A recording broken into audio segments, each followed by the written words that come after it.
Hello, Levelin Up Nation. It is another wonderful day to talk about how to increase your opportunity, how to go out there and make a difference. Today, we are going to be talking with my good friend, Esther Han. She used to be a financial nincompoop, her words, not mine, and using some amazing strategies, being around the right people, learning the right things, she's been able to totally transform her life and mindset, skill set, and tool set. Today, we are going to be helping you see that even if you are an aspiring speaker, you're a well-established speaker, you're an entrepreneur that wants to monetize your message, you want to get out there and make your expertise known, you have so many resources at your fingertips. And one of those today is Esther Han. She is a phenomenal entrepreneur. I want to call her a mompreneur too, because in a lot of ways, she's very mothering and nurturing. And I absolutely love her enthusiasm for life, her spice of excitement. And I'm just so grateful to have her on today. So Esther, welcome to Levelin Up. How are you doing today?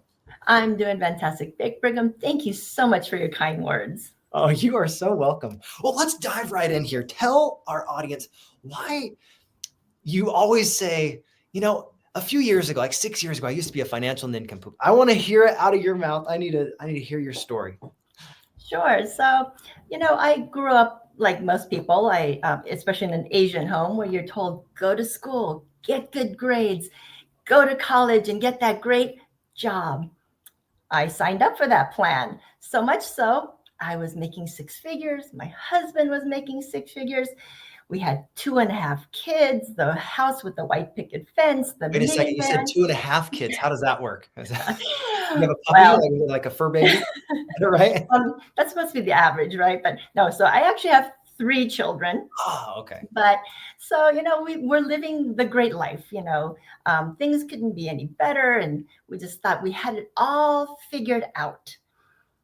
Then 7 years ago, I found myself single after 34 years of marriage. And as you pointed out, I don't have 2.5 kids. I had 3 kids.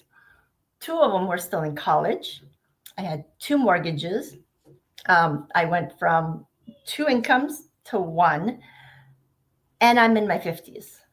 As the saying goes, Houston, there's a problem. So I really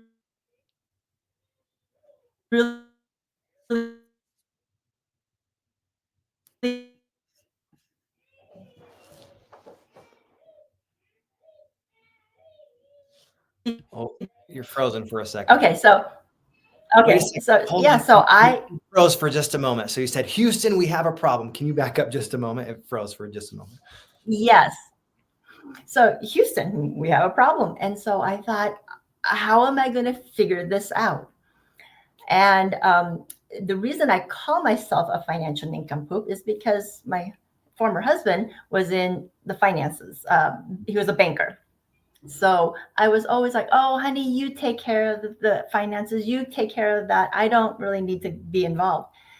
Well, when he moved out, I didn't know the username and password to my bank accounts, my life insurance, my 401k. And when you don't know the username and password to something, you also don't know what's in there or how it works. So that's where I found myself 7 years ago, thinking, how do I figure this out? Then I literally stumbled upon a group of entrepreneurs, real estate investors on a YouTube video. And that's what piqued my interest. So I contacted the individual and he kind of told me about what he's doing. And I'm like, oh, I want to do that. I want to learn. So fast forward, 7 years now, what I found from that experience is you never stop learning, right? And once you stop learning anything, you're pretty much done, right? And so it was the constant, I've got to learn this. And, I have to say, in school, I was the student that says, C's get degrees. And I did. I did get a degree with getting C's. But when it came to these financial literacy concepts, investing strategies, it wasn't enough to just get C's. I really had to dive deep. I had to learn it, watch the videos again and again and again. speak to community members, speak to the instructors, just so that I could truly understand what it is that I'm trying to get into. And even, after 7 years, I still feel like I'm still a baby investor, a novice by most standards, but I'm learning these strategies. So that's kind of in a nutshell my story of how I went from a financial nincompoop of not knowing my username and password to things to now having a little bit more knowledge and applying what I've learned, still making mistakes, but then how do I recoup from some of those mistakes that I've made? Ooh. Let's go in there. How did you recoup from some of those mistakes? Because I mean, having a dual income household and then suffering through divorce, that frustration of now I've got to come up with a significantly more amount of money so I can cover these 2 mortgages. How did you do that? It wasn't easy. But part of the whole introduction to this community of real estate investors is how I got started. And I'm thinking, real estate investing? I don't even know anything about investing, much less in real estate. Mm-hmm. But what I found was this community that I belong to, it's not just about investing in real estate, but it's really about personal development. It's about growing yourself as a person. And so for me, that was the pivotal moment is, okay, I made these mistakes in the past. How do I move forward? And I just surrounded myself with other people who have similar situations and always asking, what did you do? How would you solve this? And always staying flexible. And so for me, it's always about events will always happen to you. But I have to look at it as, how are events happening for me, for my benefit? Even though in the moment it seems horrible and it seems really difficult. And so that's also where I lean on my faith as well to say, all right, God, what are you trying to teach me in this moment? And when things go so easy, of course, it's all about me and it's about my skill set and it's about my intelligence. But when things go horribly wrong, it's like, okay, what paths do I have to take? So in a nutshell, I was learning all these strategies of how do I pay less in taxes? How do I pay less interest to the banks? All of these concepts was so foreign to me. I was like, okay, I know the wealthy probably do these things and I've heard the wealthy do these things, but how do I practically do these things? So it was really baby steps. It was reading about the materials, learning about it, and not just reading and learning and saying, oh, okay, that's good information, but actually applying it. And of course, it had to be baby steps. I couldn't go from this financial nincompoop to being a multimillionaire with hundreds of millions of dollars of properties, but it's, okay, where I am right now, what can I do? So it was those baby steps. And it was such a baby step. It was even to the point where things like, I had a will. Oh, okay, that's good. That's good enough. No, you actually need to have a family trust if you want to, leave a legacy to your children. I'm like, oh, I didn't know that. So it's those baby steps that I really had to take. And so it probably took me a good 9 months from the time I started this journey to the time I actually got into my first real estate deal. And some people will say 9 months, that seems pretty short. And other people who are in the real estate investing space, they'll say 9 months, what took you so long? Yeah. and everything in between. But for me, I feel like that was a good pace. And so I still continued to learn. And then as mistakes happened, then I would lean on my community members, my mentors, just to say, okay, I think I made a mistake. I'm not exactly sure what to do with this. And a lot of times it was really those loving community members that saved me from catastrophe. Sure. I'm very, very grateful. You know what I'm hearing? I recently read a book by Carol Dweck called Mindset. And at the very beginning of your story, you talked about how you were, this financial nincompoop. You didn't even know how to access your accounts. But now, because you've been consistently saying, how can I get better? What can I do to learn? And you're using the people around you to leverage ideas. You are not just learning information, but you're applying it consistently. You've been able to incrementally get better and better. That's that growth mindset in action. So when you are thinking about how you used to be, what were some of the tips or tricks that would have helped you in the beginning to go from that financial nincompoop to where you are now as a financial advisor? It's kind of amazing. You're like, oh man, this was definitely not my skill set. And now it is so much in your wheelhouse. It's phenomenal. So let's hear some of those tips and tricks that helped you get to where you are now. So in the very beginning of my journey, it was sometimes difficult even to get out of bed, because I'm like, okay, I don't know what to do. I'm just in such a financial disaster right now. I don't want to get out of bed. So part of it was just that, working on that mindset of, okay, I know you don't want to do anything. You don't want to get out of bed, but let's do it anyway. And so that was probably the most difficult kind of decisions to make. But I did hear a podcast, and I believe her name is Mel Robbins. And she talked about this concept of 5, 4, 2, 3, 1, and just counting. Like in the moment, so good. Yeah. And when in the moment, when you don't want to do something, you just count and then you do it anyway. And so for me, it was just that initial, like, just do it anyway, just do it anyway.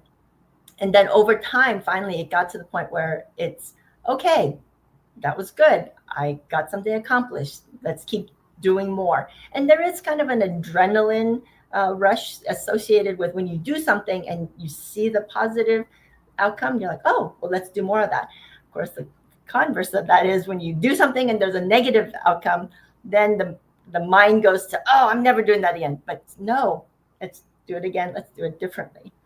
So that was the real difficult part for me, was just to do it. And I didn't want to do things, especially because in the beginning, I'm like, because I don't know what I need to do. I don't know anything. I'm just a nincompoop. I don't know. That was the whole mindset that I had to really overcome. Just do it anyway. I think that's beautiful. I also recently read her book, 5-Second Rule, which I highly recommend. It's beautiful. It's hilarious. It's heart-wrenching. It reminded me of some of the traditions that I had around New Year. Many people will go out there and they'll think, all right, I'm going to wait for my New Year's resolutions to change. And then when that ball finally drops, they're like, today's the day. And they count down 5, 4, 3, 2, 1. Now it's a new year. It's a new me. But why do we wait till the new year to take action on things? And then you think 2 weeks down the line, that's about where we're at right now. How many of those New Year's resolutions have been resolved into the background and just been forgotten about? Yeah. We have a choice every single day, even when we don't want to, like what you said. Is it something that's going to help us? Is it something that is going to push us forward in our career, in our community, in our personal life? I love how this holistic approach of understanding the infinity model that we have in the Final Percent Network, how you can go and really understand that all of those things are interconnected. The more healthy and vital you are, that vitality will feed your business. It will feed your personal life. It will feed your community. All of those are interconnected. So when you are thinking about some of those things that you had to do anyway, what was one that gave you the best results because you were consistent?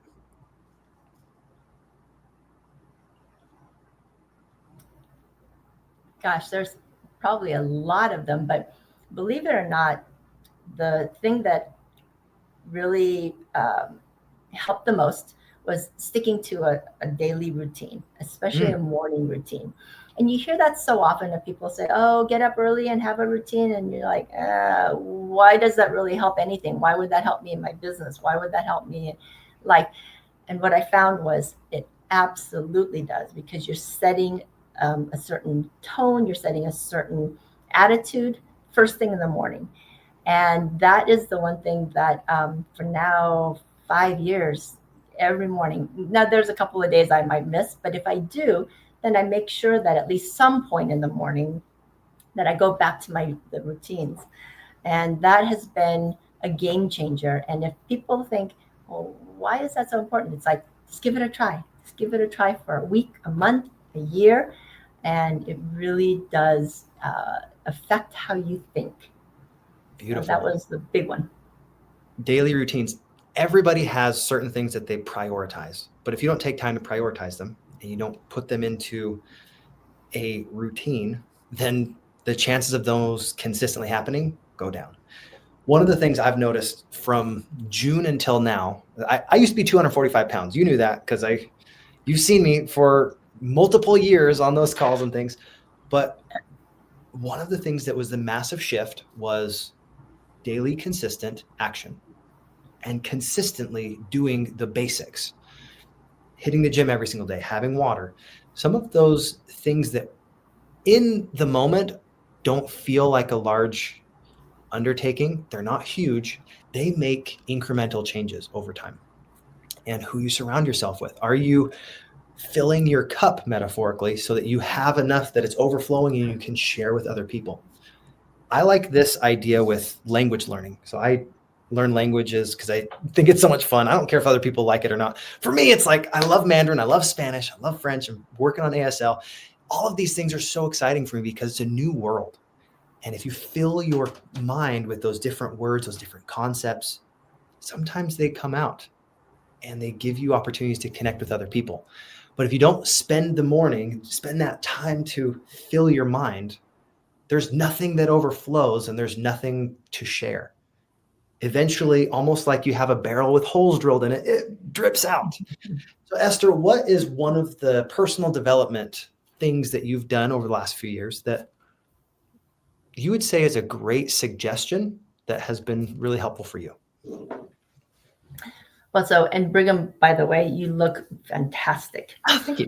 But as you were talking about that, it reminded me. So earlier last year, or mid last year, I decided to do what's known as the 75 Hard Challenge. Nice. And for those who don't know, it's David Goggins, I believe, who was a Navy SEAL, developed this for 75 days. You have to have a certain diet that you stick with, a certain workout routine, and drinking water, and reading books, and all this. So I decided I'm going to dive into that. Okay, I didn't do the 75 hard. I did the 75 easy. But what I found was 3 days in, I understand drug addicts and alcoholics because I decided to cut sugar out of my diet. Something that seemed kind of like, oh, sugar doesn't really influence or impact how you feel and how you think. Oh, absolutely. 3 days in, I was going through such bad withdrawals that I thought I was coming out of my skin. And like I said, that's why I understand drug addicts and alcoholics now. And so I couldn't function. And so then I just kind of bared and grinned it and went through it. And by day 5, it was getting better and better and better. But I realized that certain habits in your life, like eating sugar, I mean, I don't think, well, maybe some people intentionally just eat sugar, but most of us don't even realize we're eating sugar. And that's the one thing that I found, that in our American diet, sugar is everywhere. And so by just eliminating that, and now, it's been 4 or 5 months since I stopped doing the 75 soft. It's still something that I carry with me because it's things like I used to drink this coconut water beverage. I'm like, it's coconut water. It had 13 grams of sugar. So it really made me think about, like, how am I feeding my body? What am I doing? And it's not just the exercise that's important and all this, but it's also what are you putting into your body? And so for me, that was such an awakening, like, oh my goodness. So, and how that's helped is I don't have the brain fog. I don't have these like lethargic times. And I think a lot of times when I didn't want to do something, it was because I was just feeling lethargic because of sugar. So by cutting that out, that's also helped with motivation and getting things done. So I just wanted to share that story as you were talking about your weight loss. One of the things that reminded me of was just increasing awareness in any aspect of your life, your community. It will allow you to make better decisions. Great inspiration is based on great information. And the fact that you were able to say, wow, there's 13 grams of sugar in this drink that I thought was healthy was eye-opening. And you could make the choice, do I want that in my body or not? One of the things that I learned was yogurt isn't always healthy. I used to think, oh man, this is such a healthy thing. I turn over the label and I was like, how are there 30 grams of sugar in this cup? Makes no sense. Well, it tastes good. And I remember thinking about those, what is it called? Naked juice. If you ever, yeah. My personal trainer, he's like, stop drinking that. He's like, that is so much sugar. I was like, well, why? I was like, I love this. It's healthy. And he's like, turn it around. How much sugar is in that? He's like, oh yeah, there is a lot of sugar in that. It's like, okay. You can still choose to have it because it's delicious, but you look at what is it that you're actually taking into your body? What is it that you're reading that you're taking into your mind? What are you listening to? Do you mindlessly turn on the radio so that you can have that constant negative news penetrating your mind? Or are you using your car to be a university on wheels like I do? It probably bugs my kids all the time because I always have an audiobook, or I'm listening to a general conference talk, getting some spiritual development, all those different things that I can protect my diet, not just what I'm eating. It's way more. It's all the things you consume. Let's talk about environment for just a moment, because your financial environment will determine whether or not you feel comfortable. If you are all surrounded by people that are poor, they're living on the razor's edge, they're constantly just barely getting by, some of the things that you may want or you dream about, they're not going to be able to equip you. And you have to really consider the source of who's giving you information. So let's talk about that environment. How do you constantly surround yourself and build an environment of financial literacy and getting to that next level in your mindset, skill set, and tool set? Growing up as in an immigrant family, it was always that scarcity mindset, always pinching the penny, always just go without, and so forth. And so it was kind of ingrained in me as a young child. And so in my adult years, even though I was doing well, a lot of times those concepts would just pop up in my head. It's like, oh, no. I shouldn't, order that extra drink at the restaurant. We'll just drink water. And it's those concepts that I realized that was really keeping me in that scarcity mindset, even though financially I might have had abundance. And so what I found was surrounding myself with other people who are a lot more financially literate and who maybe have that more abundant mindset has really helped. And, when I was growing up, everyone was kind of like me, and I didn't really know wealthy people. And then as I started to get into the workforce, yes, there were, people that had a little bit more wealth than me, but I never hung out with people who owned a jet, who had multiple houses, had multiple cars. And so for me, now I've experienced that in the last 5-6 years of actually personally knowing people who own their own jets, who own multiple houses and multiple cars. It's not so much that I'm in awe of like, oh, wow, look what they have. I'm so in awe of how they think, their abundance mindset, right? And it's never about how do I scrimp and save, but it's how do I bring value so I can generate another dollar? And for me, that concept was like eye-opening, because it's always, no, you scrimp and save your way to wealth. But the fact that it's like, no, actually, you don't do that. Yes, you do have to have a budget and so forth, but it's how do I bring value to make another dollar? And so for me now, with my financial services business, it's about that concept of people are thinking, oh, well, I'm going to do the traditional things of saving in my 401k and doing this. And then I always have to ask, fantastic, I'm glad that you're saving, but let's think critically. Why are you saving the way you're saving? And they're like, oh, well, because that's what my dad told me, or, oh, that's what my employer's telling me. So it's always, and it's always someone else telling them something. And I'm like, okay, well, have you thought about other options? Have you looked at other options? And they're like, I don't know if there are other options. And so for the fact that I had educated myself to realize there are other options and that I'm able to bring value, and it's not about, oh, let me try to sell you something. It's how can I bring value to you? And if I can educate you, I've brought value.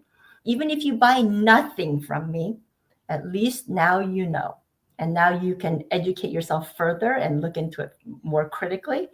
And so for me, that's been like the highlight. And that's what brings me the most joy, is not necessarily selling widgets and making money, but it's educating people. And as a result of that, the value and the money follows.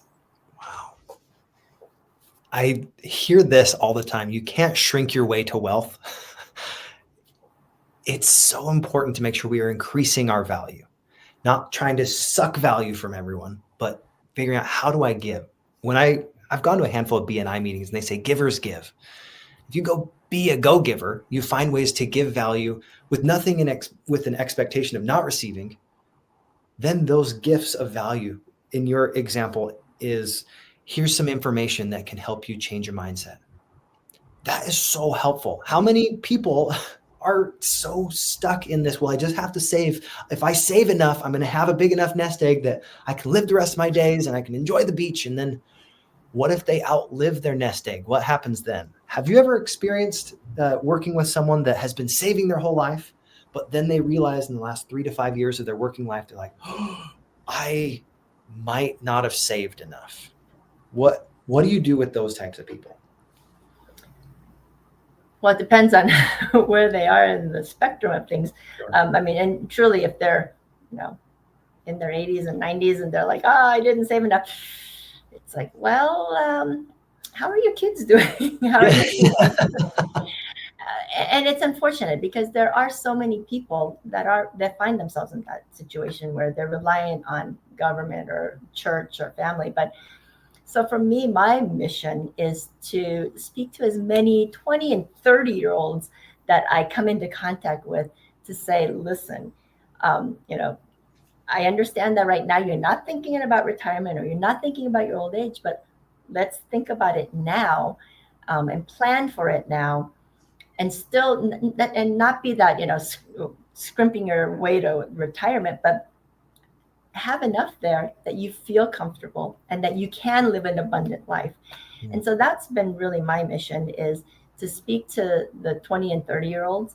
And then if I do have someone that I meet that is in their later years, 70s, 80s, 90s, and they're finding themselves in that situation, I will try to find the best solution in the moment for them. But sometimes there really, unfortunately, isn't. But then the conversation will turn to, okay, do you have children? Do you have grandchildren? Do you want to see them not go down the same path as you? And a lot of times they'll say yes. And I'm like, then would you mind if I have a conversation with them? And more often than not, they're like, oh, yes, please save my kids and my grandkids from the same mistakes that I've made. Mm-hmm. So, it's all about, how much can we educate people? Because the government, large corporations, banks really don't want us to know a lot of this information, the financial literacy information. And it's unfortunate because I am a true believer that this needs to be taught in high school before kids graduate high school. But, and I'm seeing small pockets of classes coming up where they are teaching financial literacy, and some of it has to do with how to invest, how to save, how to do all those things. But I don't know that it's enough. And it's certainly not widespread. So, right. One of the things that financial literacy at its very basics that I learned was the difference between an asset and a liability. An asset puts money in your pocket, and a liability takes money out of your pocket. I played cash flow dozens and dozens of times. We did it almost every single month for 4 years. And one of the things that you will feel in that game, Cash Flow 101, is I need more assets. You'll start to feel it because there's no way to get out of the rat race unless you have more income coming in, that passive income, than your total monthly expenses. Not enough cash flow means you are stuck in that little tiny wheel, the little rat race. So Esther, what are some of the ways that you've been able to see people break free from that rat race and be able to start enjoying life past that cash flow point where they are stuck in the rat race. So I'll have to say, so in the community that I've surrounded myself with, a lot of times people understand the concept of, oh, I need more assets, but they don't know how to start, right? And so and my advice to them is start wherever you can. Start small. Even if it means getting a rental house with 5 other people, at least you have a piece of that cash flow. So start somewhere, because you can't eat an elephant whole. You have to take one bite at a time. And so I've seen a lot of community members take these small steps, and for me, it's about taking those steps. It's not about, oh, well, I'm just going to wait and see. Maybe the market will turn. Maybe the new party that's in office will change something with the tax code. It's no. Just start wherever you can, even if it means just starting very, very, very small. And it doesn't have to be, oh, well, I'm not going to start until I can buy the house to do a fix and flip or do, have it as a rental. No, just start somewhere. It has been my advice, because that's where I started. I started somewhere. And, after 7 years now, I've got several single family homes and multi-unit.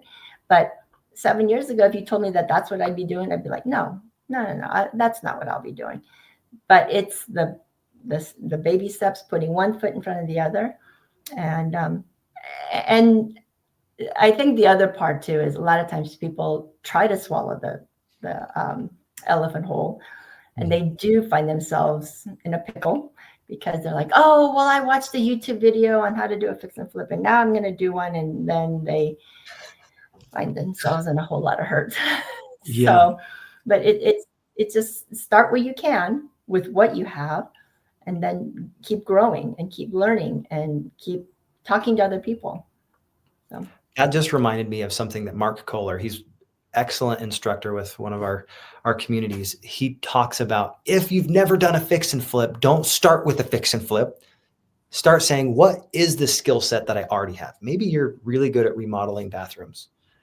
Start there. Why not just say, hey, who in my neighborhood wants a remodeled bathroom? I'm going to act as the person that can help coordinate all of the people and go do that project. And then you get paid on the project. And then you get some experience. You get some confidence. You don't have to take on all the risk to be able to get the experience. What if you're like, you know what? I want to be a short-term rental host. What if you started out co-hosting? You could go and figure out on other people's properties how to do the guest messaging, learn from other people so you don't have to make the same mistakes. And when you make a mistake, you can do something about it quickly rather than say, oh, wow, that took me completely out of the game.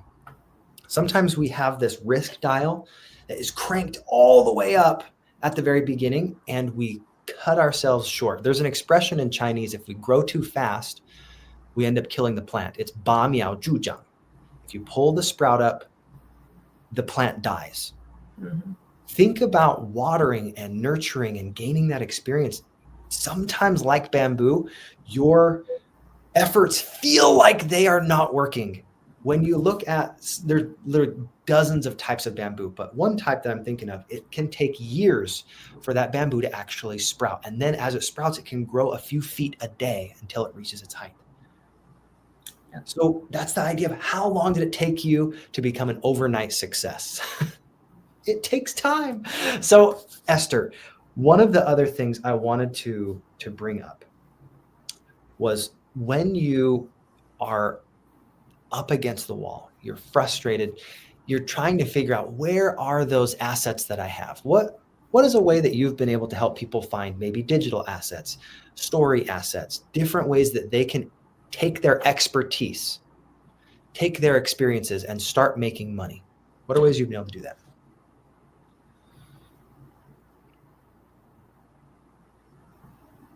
Well, a lot of times I think people don't realize even what it is that they have. Because they traditionally think of, oh, what do I have in my bank? Oh, what do I have in my retirement accounts? Oh, but I can't tap into my retirement accounts. I'm like, really? Maybe there's something else. And so part of it is just taking an inventory, because a lot of times people don't realize. Um, and with my financial services, a lot of times I will say, instead of investing in a traditional IRA, 401k, maybe let's look at life insurance. And they're like, why? I'm young. I don't want life insurance. Well, it's like, well, did you know there's a cash value, which is like a savings account that you can actually use to invest? And people are like, oh, you can invest with a life insurance policy? I'm like, yeah, you didn't know that, right? And they're like, yeah. And so I'm like, okay, let's talk about other things that you don't realize that you have access to. And so it really has to start with, you know, what do they have? And if they truly, truly, truly have nothing, then it's, what skill sets do you have to make extra money? Working at McDonald's for $12 an hour, it's a start. And it's not to say that, someone who has a low income can't invest. But it's in addition to that working 9 to 5, what else can you do? What other businesses or business ideas do you have? And they're like, oh, well, I've really always enjoyed, writing music. It's like, okay, have you thought about how you can make money? Maybe playing at a nightclub, maybe writing songs for someone else. I mean, there's so many different things that people, I think, they limit themselves, that they just think, oh, I just have to get a 9 to 5 and then that's it. And then I just put my money away and so forth. So it's really taking an inventory of, what do they have? What can they grow on, and what can they improve on?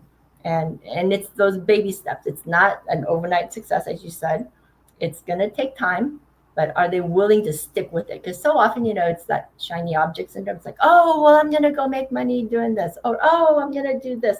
Oh, wait, there's that. It's like, okay, there's some merit to looking at different options, but don't keep chasing after this shiny object. So beautiful.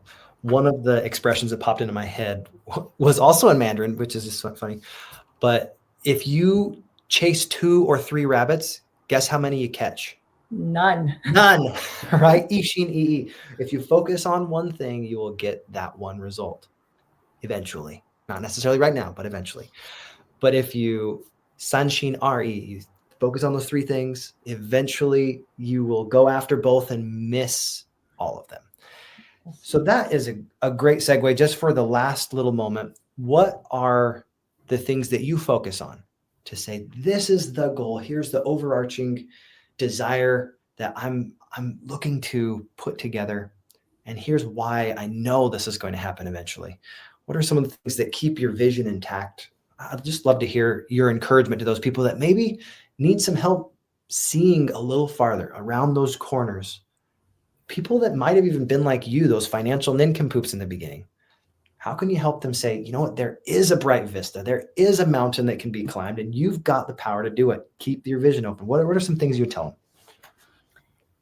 So I would start with, and this sounds so simple, but it's gratitude. Gratitude in the moment. Not one day, someday when I have a lot of money or I have the houses, have this, have that. It's in the moment. What are you grateful for? And I know I've done multiple exercises of doing gratitude journals, and some of them were a little difficult when you're trying to list, 50, 100 things that you're grateful for every day. It becomes a challenge, but truly, like 3 to 5 things in your life. What are you grateful for now? Not what I don't have. It's what do you have now in the moment?